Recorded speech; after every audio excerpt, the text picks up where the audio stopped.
Quelqu'un comme Kémy Séba brûle son passeport français, dit je ne reviendrai plus jamais en France et part vivre au Bénin. Est-ce que c'est pas plus logique quand on milite pour le panafricanisme et contre la pensée, contre la France aujourd'hui qui serait toujours coloniale, de quitter la France? C'est la logique de Kémy Séba. C'est à lui qu'il faudra poser la question. On le fera. Moi, je pense qu'il y a des millions de Français d'origine africaine. Et quand, en tant que leader d'opinion, en tant qu'intellectuel, en tant que philosophe, pour ma part, je dois poser un geste, je dois penser à chacun d'entre eux. Qu'est-ce que je leur propose? Il y a une histoire économique, une histoire sociale, une histoire institutionnelle qui lie, même depuis des siècles, des Africains d'origine et des Français. Il y a des enfants qui sont nés de cette relation. Il y a des familles qui se sont construites dans ce métissage, dans ce chemin commun.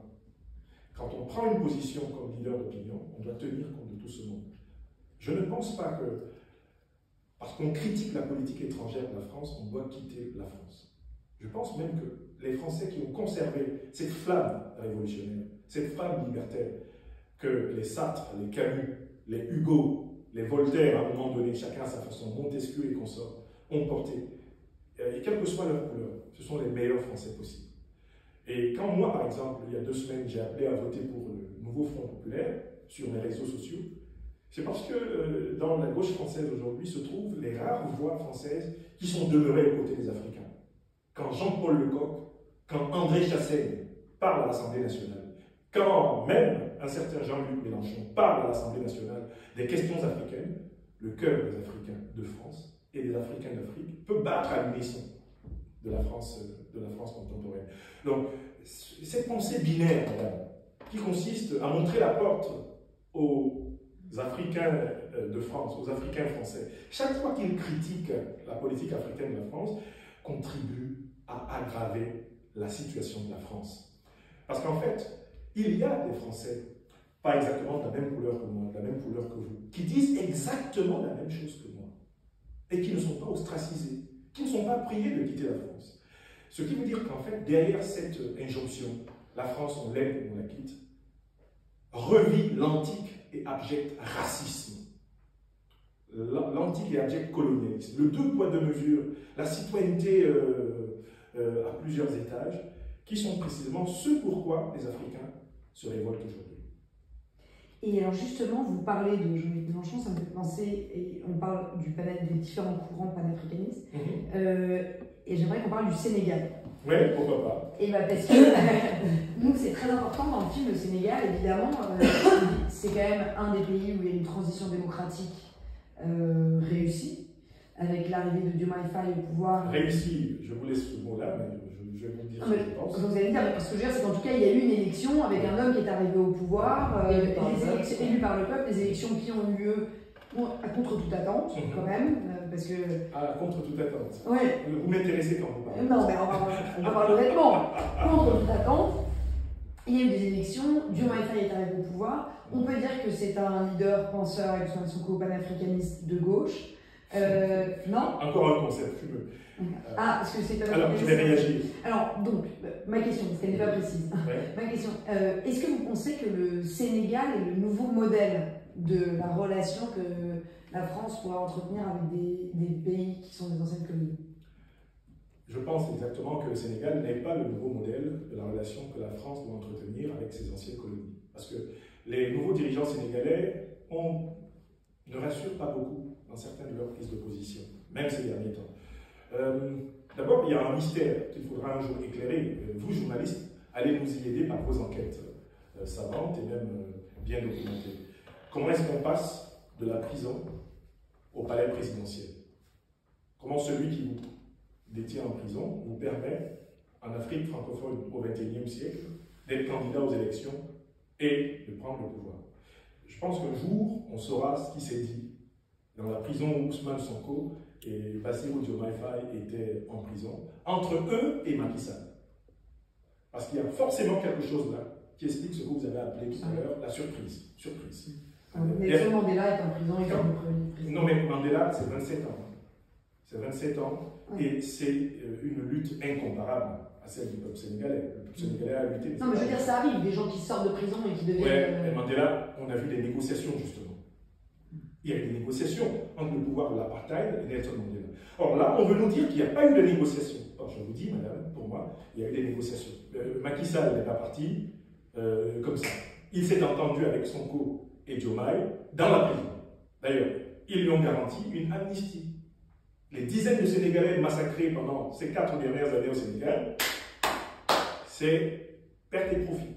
D'accord? Donc, je ne crois pas que ça se soit passé de la manière aussi idyllique qu'on veut le présenter. L'autre chose que je veux dire, c'est que quand il a pris le pouvoir, le président Diomaye Faye a commencé par se rendre dans un certain nombre de pays, qui se trouvent être des pays qui ne sont pas engagés dans la dynamique panafricaniste. Il les a privilégiés.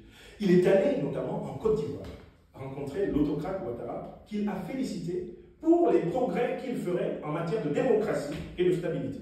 Un homme qui a violé la constitution de la Côte d'Ivoire pour se croyer un 3e mandat anticonstitutionnel, madame, a été félicité par M. Diomaye, qui pourtant s'était battu contre Macky Sall, qui était tenté par un 3e mandat anticonstitutionnel.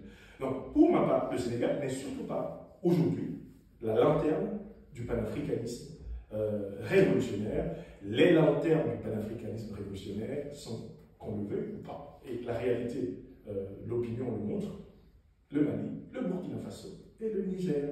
Il faut revenir à ces pays-là. C'est sur eux que les Africains réveillés et éveillés se réveillent.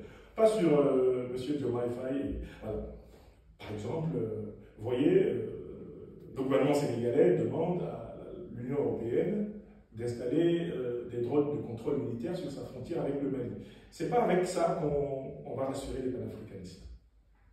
Et vous ne pensez pas que justement c'est une voie médiane, c'est une voie qui est moins violente? Aujourd'hui, on voit ce qui se passe au Mali. Ce que je veux dire, c'est que quand on voit ce qui se passe au Mali, au Niger, au Burkina, c'est d'une violence ultime vis-à-vis des relations internationales, des populations qu'on veuille ou non, on voit des exactions partout. Madame, je m'étonne de ce que vous dites. Est-ce que vous vous rendez compte que l'armée française s'est retirée du Mali, du Burkina et du Niger sans qu'il y ait un seul soldat français blessé? Vous parlez de violence à des Africains qui, eux, meurent par centaines, par milliers depuis plusieurs décennies sous le coup des terroristes, alors que c'est d'une manière diplomatique, c'est d'une manière, on va dire, pacifique que les autorités de ces pays ont demandé à nos armées de lever leur camp. Les États-Unis sont en train de se retirer du Niger, il n'y a eu aucune échauffourée. Qu'entendez-vous par violence? Que des pays exercent tranquillement leur souveraineté en disant on ne veut plus votre camp militaire, on vous demande de le retirer, mais on veut maintenir les relations diplomatiques. C'est une chose qu'on ne voit pas. Ni le Mali, ni le Burkina, ni le Niger ne veulent rompre des relations diplomatiques avec la France, les États-Unis et les grandes puissances occidentales. Ils ont simplement dit nous ne voulons plus de votre présence militaire sur notre sol. Et la séparation se fait à l'amiable, madame. Comment pouvez-vous appeler violence une séparation qui ne se fait pas à coups de canon, une séparation qui ne se fait pas de manière agressive et qui se fait de manière policière civilisée? Comment lève-t-on un camp militaire étranger de son sol si ce n'est pas un appel à quitter, un calendrier de retrait et un retrait ordonné et coordonné? Les Africains du Sahel ont été très respectueux de leurs partenaires. Ils ont laissé des délais. C'est pas bien fou, madame. L'armée française n'a pas perdu la guerre. Elle n'a pas été chassée à l'issue. C'est pas du tout ce que j'ai dit. Non, mais le mot violence. Non, mais c'est pas ça que je parlais. Les violences dont on parlait, c'était pas tellement les violences entre l'armée française et les militaires locaux, c'était plutôt contre les populations civiles. On parlait des exactions, on parlait de la violence djihadiste, on parlait de tout ça. Il y a eu une augmentation de la violence. Je ne crois pas. Localement. Ah, c'est des chiffres, il y a un sénateur qui a marqué l'opinion.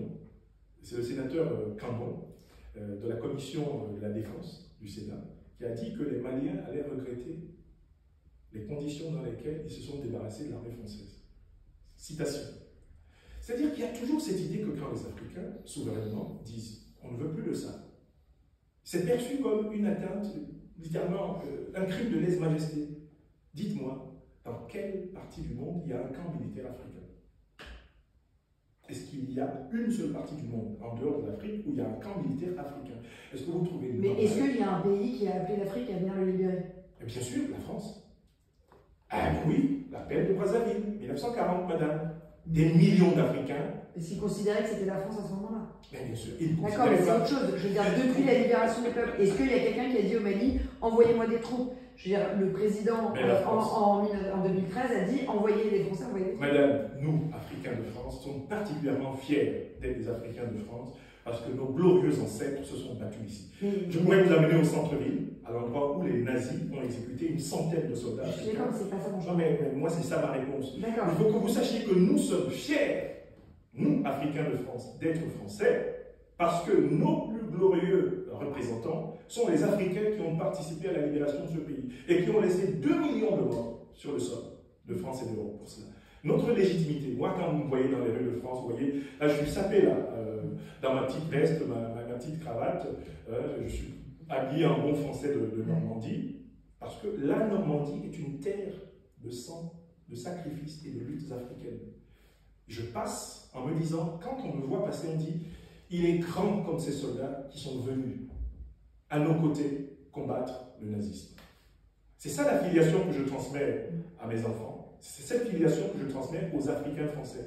Vous avez votre fierté en tant que citoyen français. C'est de vous connecter à une Afrique qui a participé à ce qu'il y a de plus grand en France, la résistance contre l'obscurantisme. Je ne remets absolument pas ça en cause et je pense que ce n'est pas du tout ça dont on parlait. Quand vous disiez est-ce qu'il y a des bases africaines ailleurs, je disais il n'y a pas l'Afrique n'a pas colonisé, c'est ça le. Est-ce qu'il y a des bases américaines en Allemagne? Oui.